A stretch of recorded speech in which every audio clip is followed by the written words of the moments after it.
मेरा नाम रोहिणी है और मैं एक जवान बेटी की माँ हूँ। जैसे जैसे मेरी बेटी जवान हो रही थी, वह हमेशा ही अपने कमरे में बंद रहकर पढ़ाई करती रहती थी और मैं अपनी बेटी की इस बात से बहुत खुश थी कि मेरी बेटी पढ़ाई में बहुत इंटेलिजेंट थी। वो हमेशा से ही अच्छे मार्क्स लाती थी। मेरे पति इस दुनिया से जा चुके थे। एक रात मैंने सपने में अपने पति को देखा। वो मुझसे कहने लगे, 2-3 दिन तुम बेटी के कमरे में छुप जाना और रात भर देखना वह अपने कमरे में क्या करती है। मैंने ऐसा ही किया, लेकिन जो मेरी आंखों के सामने आया उसे देखकर मेरे पैरों तले से जमीन निकल गई थी। मैं अपने मरे हुए पति की बात को टाल नहीं सकती थी, लेकिन मेरी हैरानी की हद तब हुई जब रात के 2:30 बजे मैं अपनी बेटी के कमरे में अलमारी के पीछे छुप गई थी। मेरी बेटी ने जो किया उसे देखकर तो मेरे होश ही उड़ गए थे। मैं 28 साल की थी जब मैं विधवा हो गई थी और मेरी शादी 21 साल की उम्र में ही हो गई थी।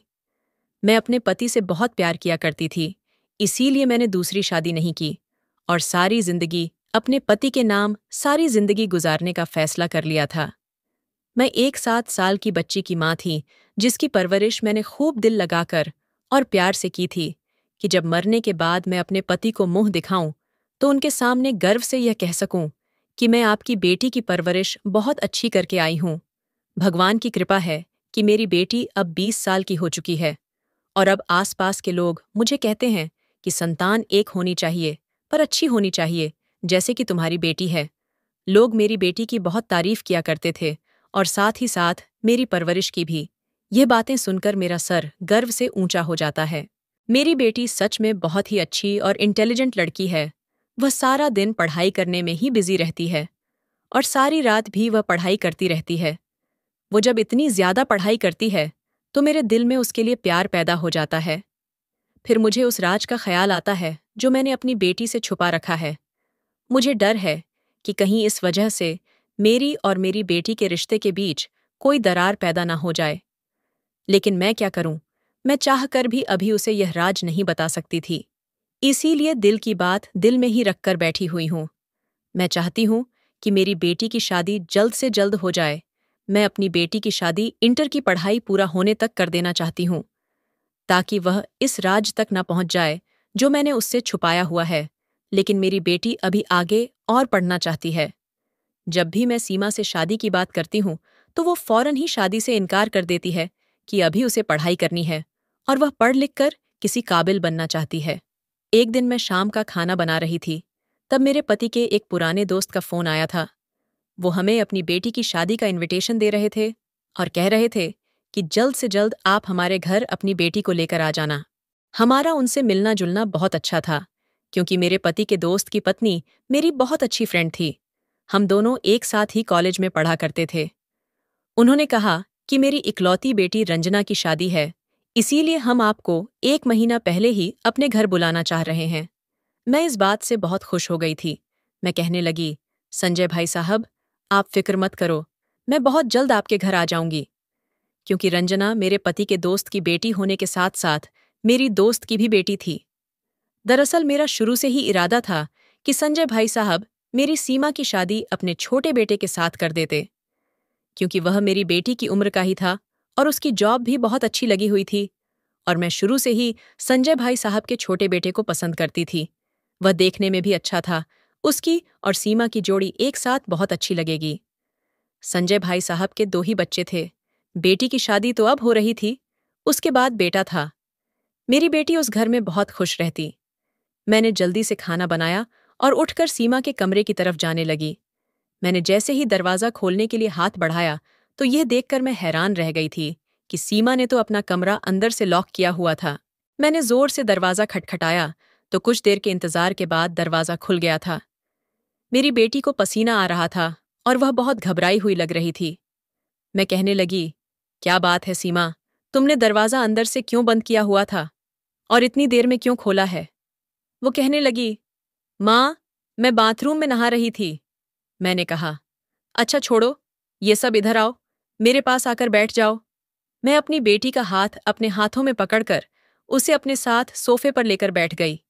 मैं कहने लगी, तुम्हें पता है, तुम्हारा फेवरेट संजय अंकल का फोन आया था। वो हमें रंजना की शादी के लिए बुला रहे हैं। तुम अपनी पैकिंग शुरू कर देना। 2 दिन के बाद ही यहाँ से निकल जाएंगे। ये सुनकर सीमा के चेहरे का रंग उड़ गया था। वह कहने लगी, माँ, मैं नहीं जा सकूंगी। मुझे उसकी यह बात सुनकर एकदम गुस्सा आ गया और मैं कहने लगी, तुम क्यों नहीं जाओगी? कहने लगी, माँ, मेरे एग्जाम शुरू होने वाले हैं। मुझे अपने एग्जाम्स की तैयारी करनी है और मैं किसी भी हाल में अपनी पढ़ाई को छोड़कर नहीं जा सकती। मैं कहने लगी, बेटा, बात को समझा करो। तुम अपनी सारी किताबें वहां ले जाना, वहां जाकर आराम से पढ़ाई कर लेना। इसमें कौन सी बड़ी बात है? मगर शादी पर जाना बहुत जरूरी है, क्योंकि मैंने तुम्हारे लिए रंजना के भाई चिराग को पसंद कर लिया है। तुम दोनों एक दूसरे से मिलोगे तो ही बात आगे बढ़ेगी। वो खाली आंखों से मुझे देखकर कहने लगी, माँ, मैं शादी के काबिल नहीं रही हूं। मुझे सीमा की यह बात बहुत बुरी लगी थी। मैं गुस्से में होकर कहने लगी, क्या मतलब है तुम्हारा? वो घबरा गई और कहने लगी, माँ, मैंने आपसे कितनी बार कहा है, मैं पढ़ लिख कर कुछ बनना चाहती हूँ। मैं उसकी ये बात सुनकर बस उसको घूरती रह गई थी। अगले दिन भी मैंने बहुत कोशिश की कि मेरी बेटी शादी में जाने के लिए राजी हो जाए, क्योंकि मैं उसको शादी में लेकर जाना चाहती थी। मैंने तो यहाँ तक कह दिया था कि अगर तुम शादी पर नहीं जाओगी तो मैं भी नहीं जाऊंगी, लेकिन फिर भी उसने मेरी बात नहीं मानी थी। मैं पहले से ही अपनी फ्रेंड कल्पना के घर जाना चाहती थी, लेकिन अपनी बेटी को मनाने की वजह से नहीं जा पाई थी। जबकि शादी में सिर्फ 5 दिन ही रह गए थे, मजबूरन मुझे अपनी ही तैयारी करनी पड़ी थी। मैं अपने पति के पुराने दोस्त और अपनी पुरानी दोस्त के साथ इस पुरानी दोस्ती को बिगाड़ना नहीं चाहती थी। मैंने सीमा से कह दिया था कि मैं पड़ोस में कह जाऊंगी कि वह 1 हफ्ते के लिए तुम्हारे साथ रह ले। सीमा चिढ़ते हुए कहने लगी, माँ, मुझे किसी पड़ोसन की जरूरत नहीं है, मैं अकेले भी रह सकती हूँ। अगर उन्होंने मेरे कमरे में सोने की जिद की तो मैं क्या करूंगी? मुझे स्टडी करने में प्रॉब्लम आएगी। मैं गुस्से से कहने लगी, सीमा, तुम जानती हो, क्या स्टडी करने के साथ साथ अपने पेरेंट्स की इज्जत करना भी और उनकी बात को मानना बहुत जरूरी होता है। फिर तुम मुझे बताओ कि तुम्हारे कमरे में ऐसी कौन सी चीज लगी हुई है जो वह तुम्हारे कमरे में सो नहीं सकती? तुम्हें अगर पढ़ाई करने में कोई प्रॉब्लम आए तो तुम बाहर सोफे पर बैठकर पढ़ाई कर लेना। सीमा कहने लगी, माँ, आप तो जानती हो, मैं अपने कमरे में अकेले रहकर ही अपनी पढ़ाई करती हूँ, तभी मेरी अच्छी पढ़ाई होती है। इसीलिए मैं किसी की मौजूदगी में डिस्टर्ब होती हूँ। मैं कहने लगी, अच्छा चलो, ठीक है, पड़ोसन मेरे कमरे में सो जाया करेगी और तुम आराम से अपनी पढ़ाई कर लेना। बड़ी मुश्किल से शादी पर जाने की तैयारी कंप्लीट हुई थी। मैं जानती थी कि संजय भैया और कल्पना सीमा के बारे में मुझे जरूर पूछेंगे कि सीमा शादी में क्यों नहीं आई। जैसे ही मैं शादी वाले घर में पहुंची तो संजय भाई साहब कहने लगे, अरे भाभी, आप मेरी सीमा बेटी को क्यों नहीं लेकर आई? और उनकी इस बात में कल्पना भी हाँ में हाँ मिलाने लगी। मैं डरते डरते कहने लगी, वह मेरी बेटी अपनी पढ़ाई को लेकर बहुत सीरियस रहती है, उसके एग्जाम होने वाले हैं, इसलिए वह नहीं आ सकी। कहने लगी, जब मेरे एग्जाम्स खत्म हो जाएंगे तब मैं संजय अंकल और कल्पना आंटी के यहाँ चली जाऊंगी। बस इसीलिए नहीं आई, लेकिन वह बाद में आ जाएगी जब उसके एग्जाम्स हो जाएंगे। संजय भाई साहब कहने लगे, अरे वाह, यह तो बहुत अच्छी बात है। और कल्पना भी कहने लगी, रोहिणी, तुमने अपनी बेटी की परवरिश बहुत अच्छी की है। फिर संजय भाई साहब मेरी तरफ देखते हुए कहने लगे, भाभी, शादी वाला घर है और खुशी का मौका है, इसीलिए मैं चाहता हूं कि मैं भी आपको एक खुशखबरी सुना दूं। मेरी ख्वाहिश है कि मैं अपने मरे हुए दोस्त की बेटी को अपने घर की बहू बना लूं, अपने चिराग की पत्नी के रूप में सीमा को देख लूं। इस बात पर कल्पना भी बहुत खुश हो रही थी। कल्पना ने कहा कि जैसे ही रंजना की शादी की रस्में खत्म हो जाएगी तो मैं तुम्हारे घर सीमा का रिश्ता लेकर आऊंगी। ये बात सुनकर मेरी आंखों में आंसू आ गए थे।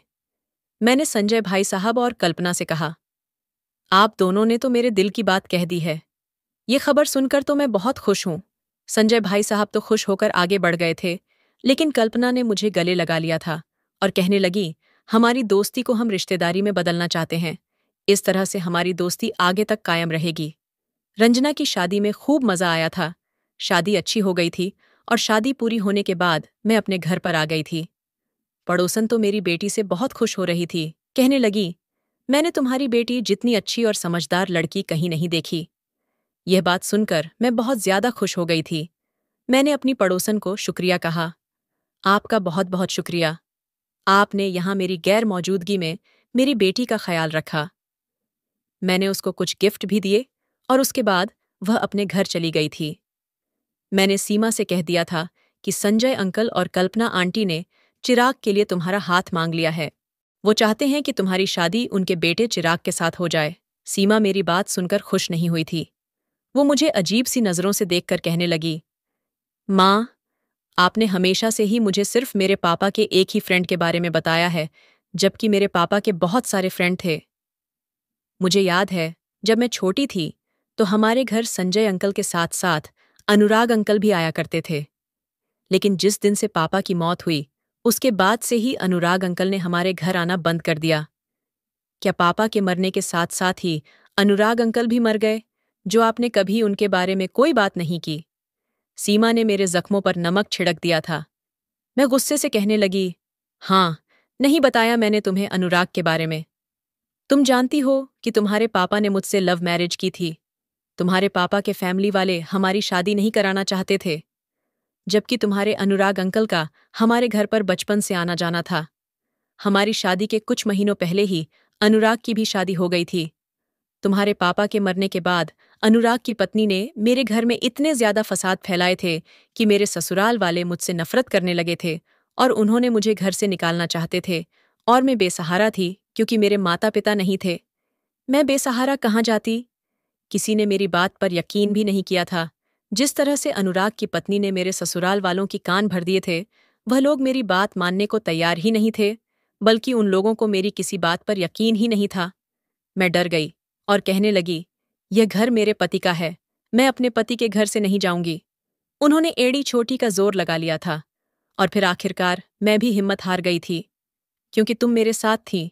जिस दिन मैं घर से निकलने लगी थी, उसी दिन मैंने फैसला कर लिया था कि मेरे पति के बचपन के दोस्त अनुराग भाई साहब और उनके परिवार से हमारा कोई ताल्लुक नहीं रहेगा, क्योंकि उनकी पत्नी की ही वजह है जो मैं बेसहारा हो गई। उस टाइम तुम 5 साल की थी। मेरे ससुराल वालों ने मुझ पर गलत इल्जाम लगाए थे।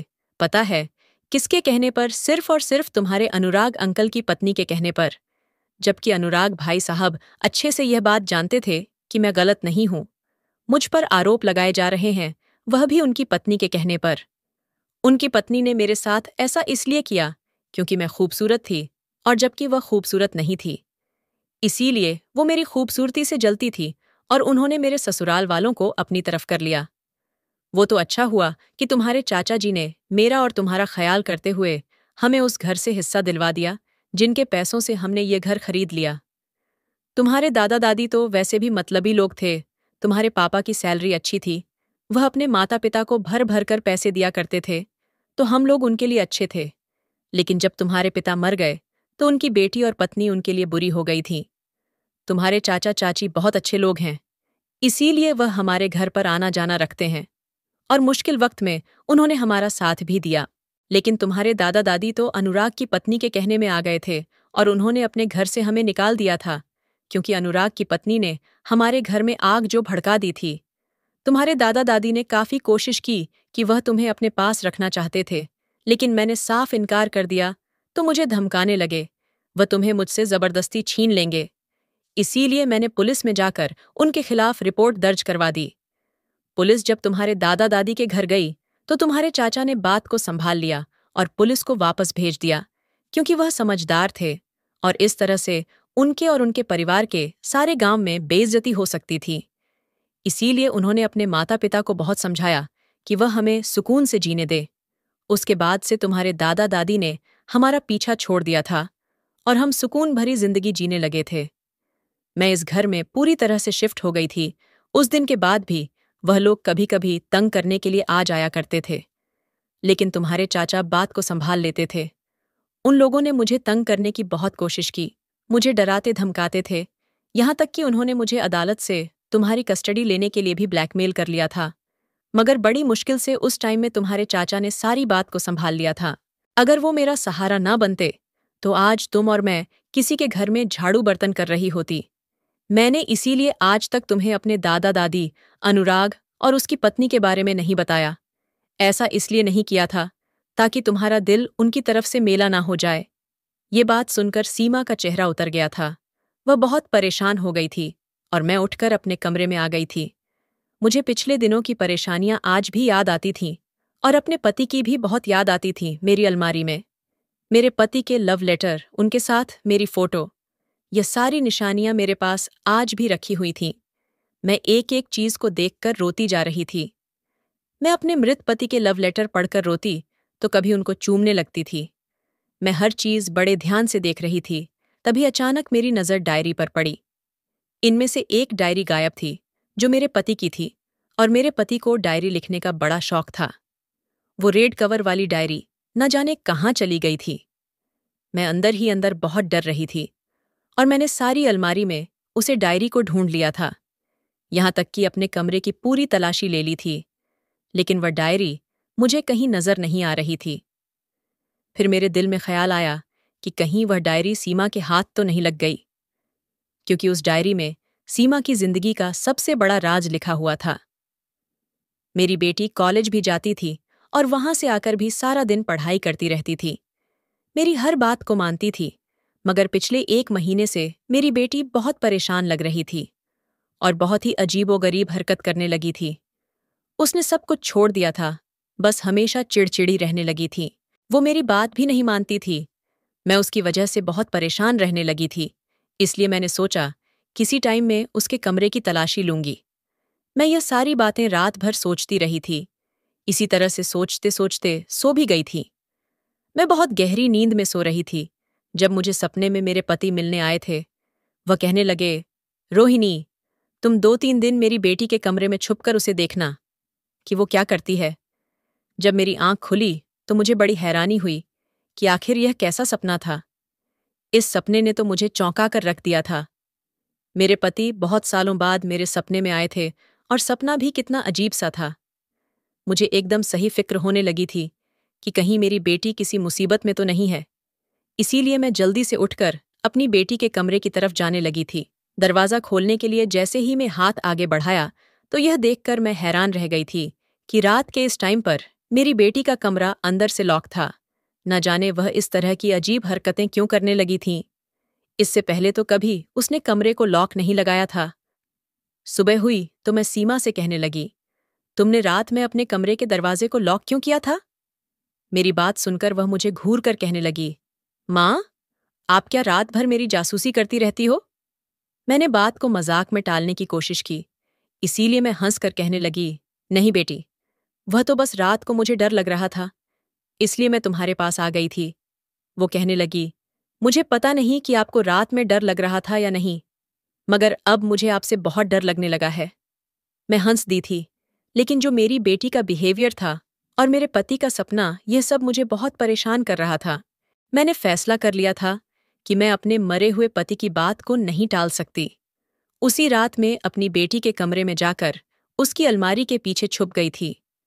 मेरी बेटी जैसे ही कमरे में आई तो वह अपनी बुक्स खोलकर पढ़ाई करने के लिए बैठ गई थी। वह तो अपनी स्टडी करने में बिजी थी, जबकि मैं अलमारी के पीछे से खड़े होकर छुपकर उसे देख रही थी।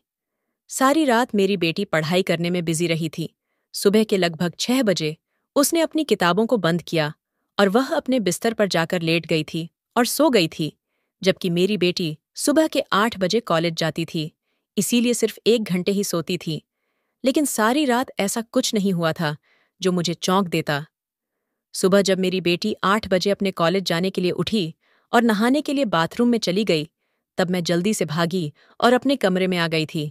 सारी रात खड़े रहने की वजह से मेरे पैरों में बुरी तरह से दर्द हो रहा था और मेरा शरीर भी टूट रहा था।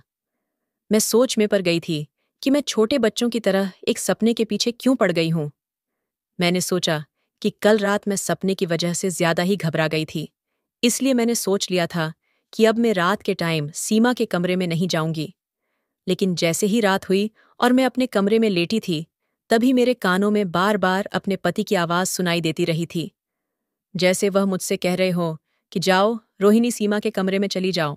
मैं अपने फैसले पर ज्यादा देर तक तो नहीं ठहर सकी थी, इसलिए मैं रात होते ही एक बार फिर से अपनी बेटी के कमरे में जाकर उसकी अलमारी के पीछे छुप गई थी। आज तो मेरी टांगों में बहुत ज्यादा दर्द हो रहा था, मगर मैं बर्दाश्त करती रही और खड़ी रही। मैंने तो कभी अपने पति की बात को नहीं टाला था जब वह जिंदा थे और मुझसे बहुत प्यार किया करते थे। आज मैं कैसे उनकी बात को टाल सकती थी। सारी रात में इसी तरह से अलमारी के पीछे खड़ी रही थी और मेरी बेटी पढ़ाई कर रही थी। एक के बाद एक किताबों को पढ़ रही थी। इसी तरह से दूसरी रात भी गुजर चुकी थी। मैं सुबह फिर अपने कमरे में आकर सोचने लगी कि शायद यह सपना मुझे इसलिए आया हो कि मैं रोज अपने पति की यादों में खोई रहती हूँ और उनकी फोटो को बार बार देखती हूँ। इसीलिए मेरे पति की यादें मेरे दिमाग पर सवार हो गई हैं। शायद इस सपने की कोई हकीकत ही ना हो। मैंने सोच लिया था कि अब मैं इस मतलबी सपने के लिए अपनी बेटी पर शक नहीं करूंगी। मैंने थोड़ा सा आराम किया और उठकर नाश्ता बनाने के लिए किचन में चली गई थी। नाश्ता बनाकर मैंने सोचा, चलो सीमा के लिए भी नाश्ता बना देती हूँ। मैं जैसे ही उसके कमरे में उसे नाश्ता देने के लिए गई, मैं अपनी बेटी के कमरे के दरवाजे तक ही पहुंची थी, तभी उसके कमरे से आती हुई आवाज मेरे कानों में पड़ी थी। वो रो रही थी और मैं घबरा गई कि ना जाने मेरी बेटी को क्या हो गया है और वह इस तरह से क्यों रो रही है। वो रोते हुए कहने लगी, मुझे आज तुम्हारी बहुत याद आई है। जल्दी से तुम मेरे पास आ जाओ, मैं तुम्हारे बिना नहीं रह सकती। ये बात सुनकर मैं तो दंग रह गई थी। मैं जल्दी से दरवाज़ा खोलने की कोशिश की तो ये देखकर फिर से हैरान रह गई थी कि कमरे का दरवाज़ा तो अंदर से लॉक था। मैंने दरवाजे को जोर जोर से बजाना शुरू कर दिया था। कुछ ही देर के बाद सीमा ने दरवाज़ा खोल दिया था। वह कहने लगी, माँ, आपको क्या हो गया है? आप इस तरह से मेरे कमरे का दरवाज़ा क्यों पीट रही हो? मैं दरवाज़ा खोलने के लिए आने ही वाली थी, लेकिन आप तो दरवाजे को बुरी तरह से पीट रही हो, जैसे कोई भूकंप आ गया है।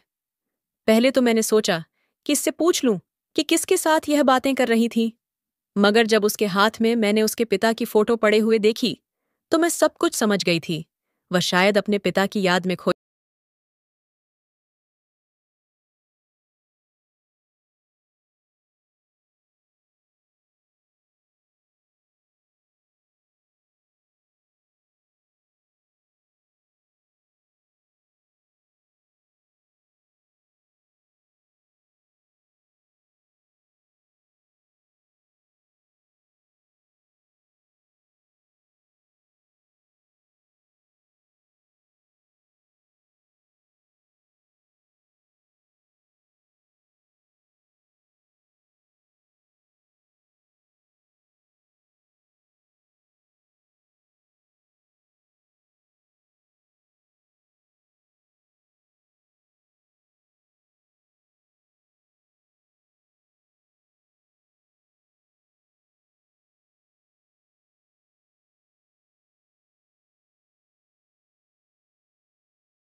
तुम आज बाल बाल बच गई हो। मैंने तुमसे कितनी बार कहा है कि तुम मेरे साथ चलो। तुम मेरे साथ भी नहीं जाती हो और हमेशा मुझे याद करके रोती भी रहती हो। इससे ज्यादा और कुछ सुनने की मुझ में हिम्मत नहीं थी। मैं काफी देर से इन दोनों की ऐसी बेतुकी बातों को सुन रही थी। इसीलिए मैं जल्दी से अलमारी के पीछे से निकल आई थी और इन दोनों के सामने जाकर खड़ी हो गई। इन दोनों की नज़र जैसे ही मुझ पर पड़ी तो उनकी आंखें फटी की फटी रह गई थीं और वह मुझे अपनी फटी हुई आंखों से देख रहे थे। सीमा आगे बढ़कर कहने लगी, माँ, आपने ये कैसी हरकत की है? आप यहाँ क्या कर रही हो? आपको शर्म नहीं आती अपनी बेटी के कमरे में छुपने की? आप इतनी घिनौनी हरकत कैसे कर सकती हो? मुझे अपनी बेटी पर बहुत गुस्सा आ रहा था। सीमा शर्मिंदा होने के बजाय उल्टा मुझ पर ही चढ़कर दौड़ रही थी। तभी मैं चिल्लाकर कहने लगी, बंद करो अपनी बकवास को। अगर मेरे सामने ज्यादा बोलने की कोशिश की तो तुम्हारी जबान को खींच लूंगी। तुम्हें शर्म आनी चाहिए कि तुम घर में इस लड़के को बुला रही हो। कौन है यह लड़का? तुम्हें शर्म नहीं आती है अपनी माँ से झूठ बोलते हुए और अपने पिता की इज्जत को खाक में मिलाते हुए? मैं तो कभी मर कर भी यह नहीं सोच सकती थी कि तुम इतनी गलत निकलोगी। फोन पर रो रो के अपने आशिक को घर बुलाओगी, और इस लड़के को तो देखो, बेगैरत यहां से भाग भी नहीं रहा है, आंख से आंख मिलाकर खड़ा हुआ है। ये यही सोच रहा होगा कि एक बेसहारा और बूढ़ी औरत हमारा क्या बिगाड़ा लेगी। सीमा कहने लगी, माँ, ये मेरा आशिक नहीं, बल्कि यह मेरा पति है। हम दोनों ने एक दूसरे से शादी कर ली है। ये बात सुनकर तो मेरे पैरों तले से जमीन निकल गई थी कि आखिर मेरी बेटी ये सब कुछ क्या कह रही थी। मैंने कहा, बेगैरत लड़की, तुम्हें यह सब कुछ करते हुए शर्म नहीं आती? कौन है ये लड़का? कैसे जानती हो तुम इसको? ये सुनकर सीमा रोने लगी और बताने लगी कि हाँ माँ, मैं सच कह रही हूं, ये मेरा पति है। इसके बारे में मुझे अपने पापा की डायरी से पता चला था, और उसी डायरी पर इसके घर का एड्रेस भी लिखा हुआ था। इसका नाम राजू है। पापा की डायरी में राजू के बारे में सारी डिटेल लिखी हुई थी, और मैं अब सब कुछ जान चुकी हूं। हम दोनों बहुत छोटे थे और हम दोनों बचपन के पक्के फ्रेंड थे। हम दोनों एक साथ खेलते थे। पापा ने मेरा और राजू का रिश्ता फिक्स कर दिया था। ये अनुराग अंकल का बेटा है। डायरी में लिखा था कि मेरी ख्वाहिश है कि मेरी बेटी की शादी मेरे दोस्त के बेटे राजू के साथ हो जाए, और मेरी बेटी के पैदा होने के बाद मैंने अपने दोस्त से वादा किया था कि मेरी बेटी जवान होने के बाद तुम्हारे बेटे राजू की पत्नी बनेगी और तुम्हारे घर की बहू बनकर जाएगी। और उसमें मेरे लिए भी कुछ लिखा गया था। पापा ने लिखा था कि सीमा, अगर मुझे कुछ हो गया तो जवान होने के बाद तुम किसी और को पसंद न करना। जिस लड़के को मैंने तुम्हारे लिए चुना है, तुम उससे ही शादी करना। माँ, अब आपको जरा शर्म नहीं आई कि आपने मुझसे मेरे पिता के वादे के बारे में छुपा कर रखा? आपने मेरे दादा दादी को तो मुझसे छुपा कर रखा था। मैं सिर्फ अपने चाचा चाची को ही जानती थी और यह सोचती थी कि मेरे दादा दादी दुनिया में हैं ही नहीं। लेकिन जब उस दिन आपने मुझे दादा दादी के बारे में सारी बात बताई, तो मैं समझ गई थी कि इसीलिए मेरी माँ ने मुझे दादा दादी के बारे में नहीं बताया, क्योंकि उन्होंने हमारे साथ बहुत गलत किया था। और आपने अनुराग अंकल की पत्नी के बारे में भी बता दिया था कि उन्होंने आपके साथ बहुत बुरा किया था। लेकिन आपने एक बार भी अनुराग अंकल के बेटे राजू का जिक्र तक मुझसे नहीं किया, जबकि आप मेरी शादी संजय अंकल के बेटे चिराग के साथ करवाना चाहती थी। आपने ऐसा इसलिए किया कहीं मुझे कुछ याद ना आ जाए कि राजू मेरा बचपन का दोस्त है। राजू की मम्मी ने आपके साथ जैसा भी किया, लेकिन वह पुरानी बात थी। मेरे पापा तो मेरा रिश्ता राजू के साथ पक्का कर गए थे और उसके पिता से वादा कर गए थे। इसीलिए मैं अपने पिता के किए हुए वादे को नहीं तोड़ सकती थी। आपकी अलमारी में मुझे मेरे पापा पाके लेटेर पड़े हुए मिले थे, और उन्हीं के साथ साथ मेरे पापा की डायरी भी रखी हुई थी। मैं उन डायरी में से एक डायरी को अपने पास लेकर आ गई थी, और मैं जब डायरी को पढ़ा तो उसमें यह सारी बातें लिखी हुई थीं। उसी में राजू का एड्रेस लिखा हुआ था। इसीलिए मैं कॉलेज के बहाने से एक दिन राजू से मिलने के लिए चली गई थी और उसे सारी बात बता दी थी। खुशकिस्मती से मुझे वह लड़का मिल गया था जिसे मेरे पापा मेरे लिए चुनकर गए थे। और माँ देखिए, अब हम दोनों एक हैं। मैं सीमा की बातें सुनकर रोने लगी थी और कहने लगी, बेटी, तुम्हारे पापा के फ्रेंड की पत्नी ने मेरे साथ बहुत गलत किया था। मैं नहीं चाहती थी कि तुम्हारी शादी उस घर में हो जाए और वह औरत तुम्हारा जीना दुश्वार कर दे, क्योंकि जिस औरत ने मुझे नहीं बख्शा, तो फिर वह तुम्हारा क्या हाल करती। और इसी औरत की वजह से मेरे सास ससुर ने भी मुझे घर से निकाल दिया था। मुझे डर था कि अगर अपने पति के इस वादे की लाज रखते हुए तुम्हारी शादी राजू से करवा दी, तो राजू की माँ सारी जिंदगी तुम्हें ताने देगी और परेशान करेगी और कभी तुम्हें सुखी नहीं जीने देगी। और अगर मेरी बेटी अपनी जिंदगी में खुश नहीं रहती, तो मैं जीते जी मर जाती। मुझे पता था कि जिस औरत ने मुझे मेरी ससुराल में नहीं टिकने दिया, वह औरत अपने घर में उसी की बेटी के साथ क्या रिएक्ट करेगी। मेरी बातें सुनकर सीमा रोने लगी थी। वो मुझे कहने लगी, माँ, मुझे पता था कि आपके पास ये सब कुछ करने से पहले कोई वजह रही होगी, क्योंकि मैंने अपनी जिंदगी के इतने सालों में आप में कोई बुराई नहीं देखी। मुझे आपकी वजह मालूम हो चुकी है, लेकिन माँ, मैं अपने पिता के किए हुए वादे को पूरा करना चाहती थी।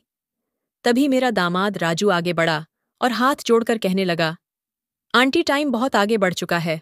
अब हालात पहले जैसे नहीं रहे हैं। सब लोग अच्छे हो चुके हैं, और मैं आपको बता दूं कि माँ की तबीयत तो इतनी ज़्यादा खराब रहने लगी है कि वह अपने बिस्तर से खड़ी ही नहीं होती है। शायद उन्होंने जो आपके साथ किया, भगवान ने उनको उनके की सज़ा दी है। माँ को पैरालाइज हो गया है, जिसकी वजह से ना तो वह बोल सकती है और ना ही हिल सकती हैं। डॉक्टर ने कुछ दिनों का ही टाइम दिया है। माँ की हालत बहुत ज़्यादा सीरियस है। आप मेरे साथ चलो और माँ को उनकी गलती के लिए माफ़ कर दो। शायद उनकी ज़िंदगी के जो पल रह गए हैं, वह उनको सुकून से जी सके। मेरी बेटी राजू के साथ शादी तो कर चुकी थी। अब मेरे पास इनकार करने की कोई गुंजाइश ही बाकी नहीं रही थी। मैं राजू और सीमा के साथ राजू के घर चली गई थी। मैं वहां पर गई तो राजू की माँ कविता बुरी हालत में बेड पर लेटी हुई थी। मुझे उसकी हालत देखकर बहुत तरस आ रहा था। मुझे देखकर उसकी आंखों में आंसू आ गए थे। वह कुछ बोल नहीं सकती थी, लेकिन उसकी आंखों से मुझे ऐसा लग रहा था जैसे वह मुझसे माफ़ी मांग रही हो। मैंने उसके करीब जाकर कहा कि मैंने तुम्हें माफ़ किया। कविता, अब हमारे बच्चे शादी कर चुके हैं, इनको आशीर्वाद दो। ये सुनकर कविता के आंखों से आंसू निकलने लगे थे और वह रो रही थी। अनुराग भाई साहब भी मुझे देखकर बहुत खुश हुए थे और उन्होंने बताया कि भाभी, जब से कविता की तबीयत खराब होनी शुरू हुई थी, वह तभी समझ गई थी कि उसने आपके साथ गलत किया। भगवान उसको इसी चीज की सजा दे रहा है। वह आपसे माफी मांगना चाहती थी, लेकिन उसकी कभी हिम्मत नहीं हुई आपसे माफी मांगने की। इसीलिए उसने कहा कि जब मैं ठीक हो जाऊंगी तो मैं खुद रोहिणी के घर जाकर उससे माफी मांगूंगी। लेकिन इसकी की हालत तो ठीक होने के बजाय दिन ब दिन खराब होती चली गई थी और वह आपसे माफी नहीं मांग सकी। जब एक दिन हमारे घर सीमा आई और उसने सब कुछ बताया, तो मैंने खुद इन दोनों बच्चों की शादी करवा दी। हमने आपको इसीलिए नहीं बताया क्योंकि हमें पता था कि आप कभी भी इन बच्चों की शादी के लिए तैयार नहीं होगी, क्योंकि आपके साथ बहुत बुरा किया गया था और मैं अपने दोस्त के वादे को भी पूरा करना चाहता था। अनुराग भाई साहब मेरे सामने हाथ जोड़कर खड़े हो गए और कहने लगे, भाभी, मैं अपनी पत्नी की तरफ से आपसे माफी मांगता हूं। मेरी पत्नी को माफ कर दो और साथ साथ मेरे बच्चों को भी, जिन्होंने आपसे छुपकर शादी की। मेरी बेटी खुश थी, यही मेरे लिए बहुत था। मैंने अनुराग भाई साहब से कहा, अब जो हुआ सो हुआ, आपको शर्मिंदा होने की जरूरत नहीं है। मैंने कविता को माफ कर दिया है। ये कहकर मैं अपने घर आ गई थी, लेकिन अगले दिन जो खबर आई थी, उसने मेरे पैरों तले से जमीन निकल दी थी।